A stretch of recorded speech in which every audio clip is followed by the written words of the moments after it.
بسم اللہ الرحمن الرحیم۔ حضرت علی رضی اللہ تعالیٰ عنہ نے فرمایا، ان 5 باتوں سے انسان کی عقل کا پتہ چلتا ہے۔ جس انسان میں یہ 5 باتیں ہوں وہ عقل مند ضرور ہوگا۔ ناظرین، ہر انسان اپنے آپ کو عقل مند سمجھتا ہے اور اپنے آپ کو عقل مند کہتا ہے، اور اگر اس کو کوئی بے عقل یا بے وقوف کہہ دے تو اس کے لیے یہ گالی کے برابر ہوتا ہے اور اس بات پر وہ سخت ناراض ہوتا ہے۔ ناظرین، حضرت علی رضی اللہ تعالیٰ عنہ کا قول ہے کہ انسان کے اندر عقل پائی جانے کی 6 نشانیاں ہیں۔ عقل رکھنے والا شخص غصے کے وقت بردباری کا مظاہرہ کرتا ہے، خوف کے وقت صبر کرتا ہے، مالداری کے وقت میانہ روی سے کام لیتا ہے، ہر حال میں تقوی اختیار کرتا ہے، صلح رحمی کرتا ہے اور لڑائی جھگڑے سے اجتناب کرتا ہے۔ ناظرین، غصے کے وقت بردباری اختیار کرنا عقل مندی کی نشانی اس لیے بتائی گئی ہے کہ جب بندہ غصے کی حالت میں ہوتا ہے تو اس کی عقل قابو میں نہیں رہتی، اور یہ عقل مند ہی ہوتا ہے کہ وہ اپنی عقل پر قابو رکھتا ہے اور ایسے کام کا مرتکب نہیں ہوتا جس پر بعد میں پریشان ہونا پڑے۔ حضرت عبداللہ بن عباس رضی اللہ تعالیٰ عنہ سے قرآن پاک کی ایک آیت کی تفسیر میں منقول ہے کہ اللہ تعالیٰ نے ایمان والوں کو غیظ و غضب میں صبر کا اور نادائی جہالت کے وقت علم و بردباری کا اور برائی کے مقابلے میں عفو و درگزر کا حکم دیا ہے۔ جب وہ ایسا کریں گے تو اللہ تعالیٰ ان کو شیطان کے اثر سے محفوظ رکھے گا۔ روایت تفسیر کبیر قرآن کریم میں متعدد مقامات پر جذباتیت کے بدلے حقیقت پسندی، غصے اور اشتعال کے بجائے صبر و تحمل اور انتقامی کارروائی چھوڑ کر بردباری اور قوت برداشت کی صفت اختیار کرنے کی تلقین کی گئی ہے، اور بتایا گیا ہے کہ صبر کا رشتہ جنت کا راستہ ہے، اور کسی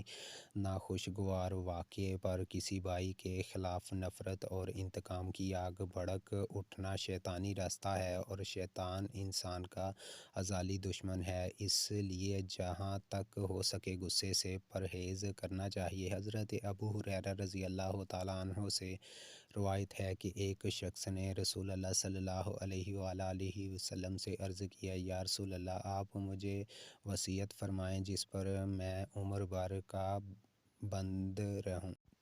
آپ صلی اللہ علیہ وآلہ وسلم نے فرمایا، غصہ کبھی مت کرنا۔ بخاری شریف۔ دوسری نشانی یہ بتائی کہ خوف کے وقت صبر کا مظاہرہ کریں، جیسا کہ سورہ بقرہ میں ارشاد خداوندی ہے، اور ہم ضرور تمہیں خوف و فاقہ کشی، جان و مال کے نقصانات اور آمدنیوں کے گھاٹے میں مبتلا کر کے تمہاری آزمائش کریں گے۔ ان حالات میں جو صبر کرے اور جب کوئی مصیبت پڑے تو کہے، ہم اللہ ہی کے ہیں اور اللہ ہی کی طرف پلٹ کر جانا ہے، انہیں خوشخبری دے دو، ان پر ان کے رب کی طرف سے بڑی عنایات ہوں گی، اس کی رحمت ان پر سایہ کرے گی۔ اور ایسے ہی لوگ راست روح مذکورہ آیت سے یہ ثابت ہوتا ہے کہ ہر انسان کو زندگی میں 2 طرح کے حالات سے دوچار ہونا پڑتا ہے، کبھی خوشی کبھی غم، کبھی راحت تو کبھی دکھ، کبھی قہقہے کبھی آہیں اور سسکیاں، کبھی آرام و سکون تو کبھی بے چینی، اضطراب، کبھی صحت کی لذتیں تو کبھی بیماری کی آہ و بکا، کبھی رزق کی فراخی تو کبھی تنگی، کبھی شہنشاہی تو کبھی ماتم، کبھی نئی زندگی، نئے پھول کی آمد پر مبارکباد تو موت پر تعزیت۔ غرض یہ کہ زندگی اسی کا نام ہے تصویر، کہ یہ دونوں رخ دنیاوی زندگی کے فطرت میں داخل ہیں۔ ناظرین، خوشیوں، لذتوں اور مسرتوں سے بھرپور زندگی تو انسان کو بہت دلکش اور بھری معلوم ہوتی ہے، اور انسان یہ سمجھتا ہے کہ یہ سب کچھ میری کوششوں اور محنت کا پھل ہے، یہ نہیں سمجھتا کہ یہ سب کچھ رب کائنات کا فضل و کرم۔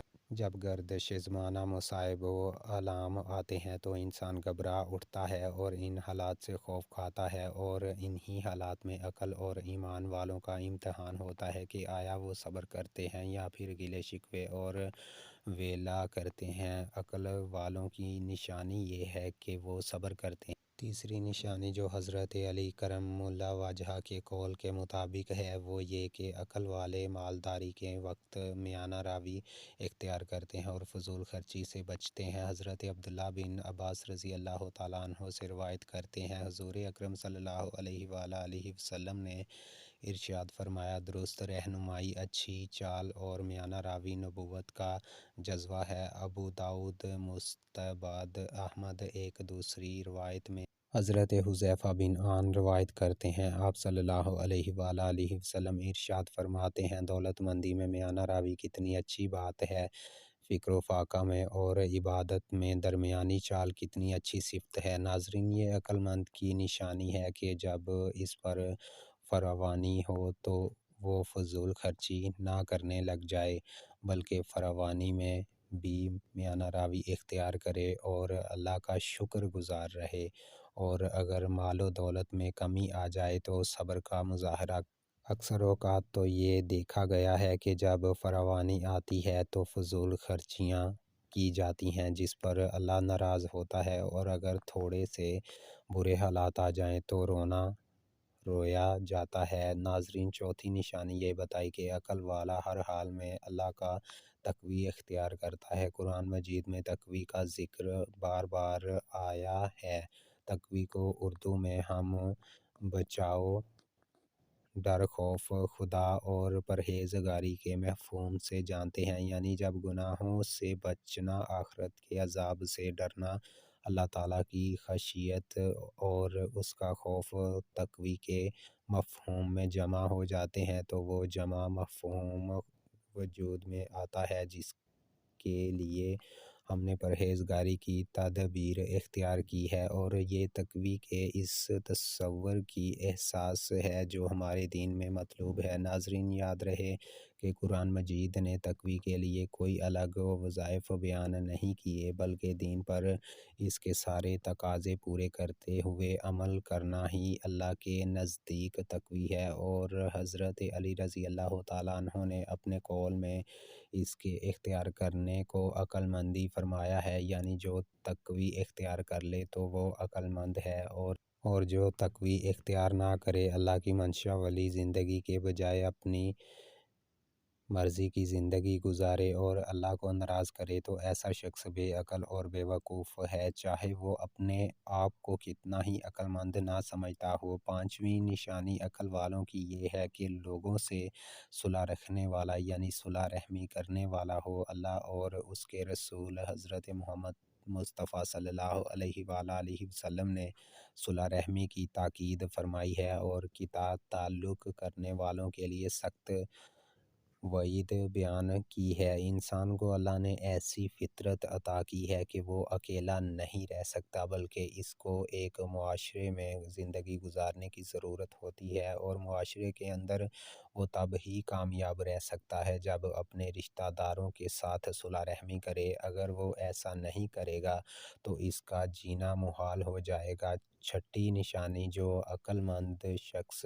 کی بتائی گئی ہے وہ یہ کہ ایسا شخص لڑائی جھگڑے سے اجتناب کرتا ہے، اگر اس کو کوئی برا بھلا بھی کہے تو برداشت کرتا ہے، بجائے اس کے کہ وہ بھی گالی کا جواب گالی سے دے اور بات آگے بڑھا کر جھگڑے تک پہنچے۔ اس کی کوشش ہوتی ہے کہ جھگڑوں کو ختم کر کے آپس میں صلح کی جائے۔ لڑائی جھگڑے کی ہمارے دین میں بھی سخت ممانعت آئی ہے۔ ناظرین، ان نشانیوں کو جاننے کے بعد ہم اپنے آپ کو بھی جانچنے کی کوشش کریں کہ آیا ہم کہیں ان باتوں کا شکار تو نہیں جن کو حضرت علی رضی اللہ تعالیٰ عنہ نے عقل کے منافی بتلایا ہے۔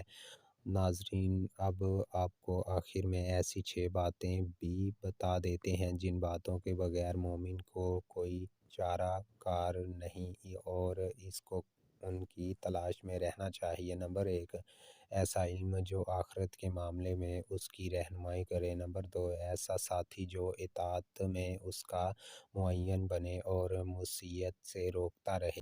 نمبر 3، اپنے دشمن کی پہچان اور اس سے پرہیز کرے۔ نمبر 4، اللہ تعالیٰ کی آیات و علامات اور شب و روز کے اختلافات سے عبرت حاصل کرے۔ نمبر 5، مخلوق سے انصاف قائم رکھنا کہ کل قیامت کے دن وہ مدعی نہ بن جائے۔ نمبر 6، موت سے قبل اس کی تیاری کرنا کہ قیامت کے دن رسوائی نہ ہو۔ اللہ تعالی ہمیں زندگی میں آسانیاں عطا فرمائے اور آسانیاں تقسیم کرنے کی توفیق عطا فرمائے۔ اللہ پاک میری اور آپ کی بخشش فرمائے، آمین۔ ناظرین، کومنٹ باکس میں اللہ تعالیٰ کی 99 ناموں میں سے ایک نام ضرور ٹائپ کریں۔